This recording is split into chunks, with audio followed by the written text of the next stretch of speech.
Hello, everyone.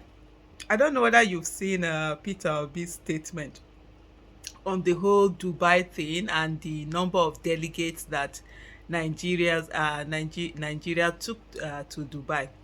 That the illegitimate president, had packed together to go to Dubai. But the statement is so funny, and the kind of words in it.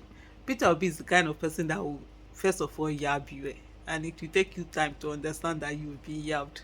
But let me just go ahead and actually read the statement.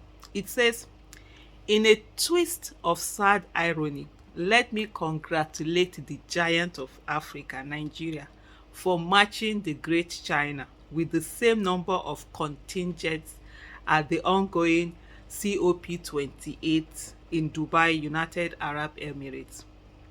Nigeria's contingent to CO COP28 totaled 1,411, the same number as the Chinese contingent. While China, this is where statistics, so he brought his usual statistics. While China's budget for 2024 is about $4 trillion, which is about a $2,860 per head, Nigeria's budget is about $33 billion, which is about $165 per head. Ha! Omo. Can you imagine? Just see the difference. We are really such a poor country. Yeah? And yet, with such reckless spending. Anyway, it says China has a high human development index with a ranking of 79 out of 191 countries measured. And Nigeria has a low high human development index with a ranking of 163 out of 191 countries measured. Nigeria has more people living in multi-dimensional poverty than China, despite China having 7 times our population. Most importantly, the vast majority of those in the Nigerian delegation to COP28 are either non-relevant civil servants or relations, friends and hanger-ons of higher government officials. I need to read that again because I no read that one well. What? He said, most importantly, the vast majority of those in the Nigerian delegation to COP28 are either non-relevant civil servants or relations, friends, and hanger-ons of high government officials. Most of them hardly understand or have anything to do with climate change. This huge contingent is out at public expense at a time when most Nigerians can hardly afford uh, food and basic needs as a result of economic hardship. I pray earnestly that a day will come soon enough when we can focus on competing with China on productivity and the miracle of migrating the highest number of citizens out of poverty over a relatively short time. As we have kept emphasizing, we must stop waste as a tradition of our government and nation.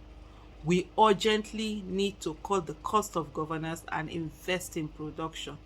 We need to de-emphasize unnecessary ceremony and showmanship as a mode of government behavior. We need to tie spending to necessity and national priority. A new Nigeria is possible. We only need to do the reasonable and the necessary. PO. That's why he normally signs off his statements when he's the one that has done it. Honestly, that statement sort of like, even though we will laugh about it, it packs so much into it. It says so much. How are we? Just imagine where every one person in China with the GDP. Let me go back and see what the exact. Let me go back and get the exact amount. With over 2,000, and yet we are here with our meager 165 dollars per head, and we're busy spending money anyhow. It doesn't make sense in any way, honestly. It just doesn't make sense. And so this is this, it's so serious. It's crazy. It's crazy with the poverty, with the hardship, with all the things. There's so much audacity from the people, you know, who from these corrupt politicians who think they can do and not do, and they've been getting away with it, but they can't get away with it forever. You understand? A lot of things are going on in this cause. People are suffering. It's just that the hash the how do I put it? That whole hardship or whatever, it's more directed at the common citizens who are already suffering. Because when they say Nigerians don't react, there are a lot of Nigerians who are reacting. All of these atrocities you see happening, all of this, kidnapping has turned to like a normal thing in Nigeria. Just that people don't talk about it anymore. Almost everywhere, there's almost like a media blackout on it. And then we have people using such money when people are dying.